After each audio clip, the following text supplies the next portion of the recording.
नागपुरात गुलाबी थंडीला सुरुवात झालेली आहे आणि इलेक्शनचा माहोल असल्यामुळे वातावरणही तापलेलं आहे।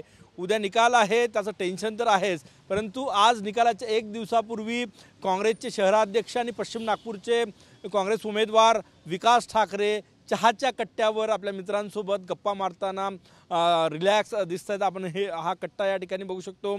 थंडी आहे नागपुरात, त्यामुळे या थंडीत नागपूरचा चहा घेत राजकारणावर गप्पा होते आहे।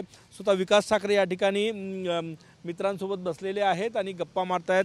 विकास भाऊ, थंडी सुरू झाली, चहा नागपूरचा या थंडीत, परंतु राजकीय वातावरण जे आहे ते तापलेलं आहे। टेन्शन वाटतंय उद्याचं?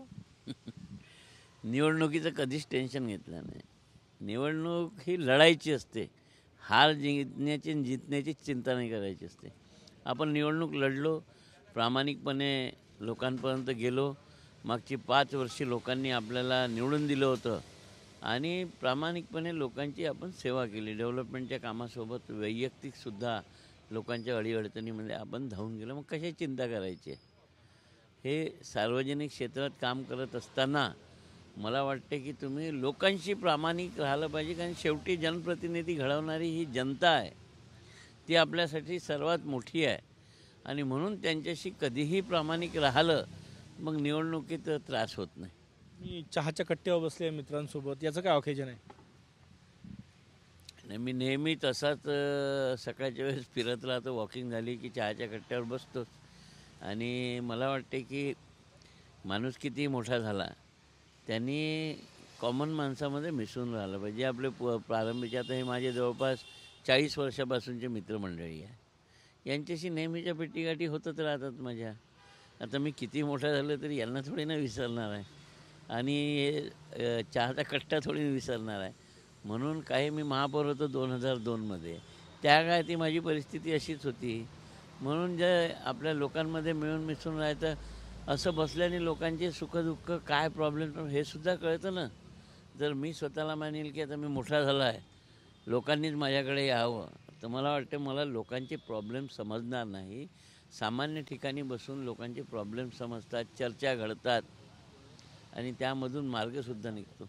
नागपूर शहरात काय होईल असं वाटतं? तुम्ही शहराध्यक्ष पण आहात, तुमच्यावरती पण जबाबदारी आहे। नागपूर शहरात मला वाटतं की 4 जागा आमच्या निवडून येऊन झाल्या आणि 2 जागेवर टक्कर आहे, तिथे काहीही होऊ शकते असं माझा कयास आहे। आमदारांना नेण्यासाठी विशेष विमानाची व्यवस्था, हॉटेलवारी हे सगळेच होणार आहे, तुमच्यासाठी व्यवस्था पण केलेली आहे विशेष विमानाची।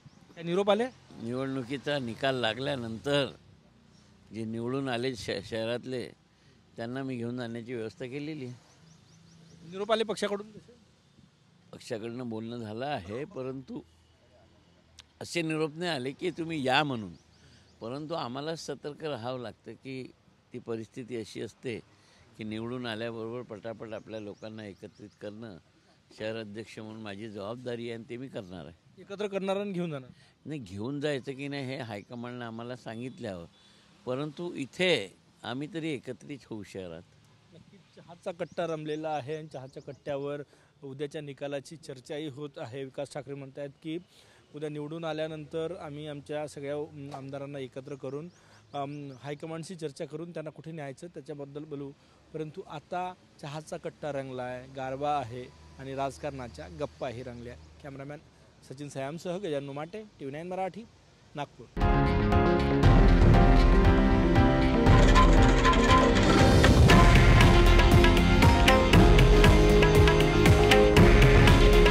हे आहे देशातील नंबर 1 न्यूज नेटवर्क आणि आपण पाहत आहात TV9 मराठी। काळजी तुमची, हित महाराष्ट्राचं।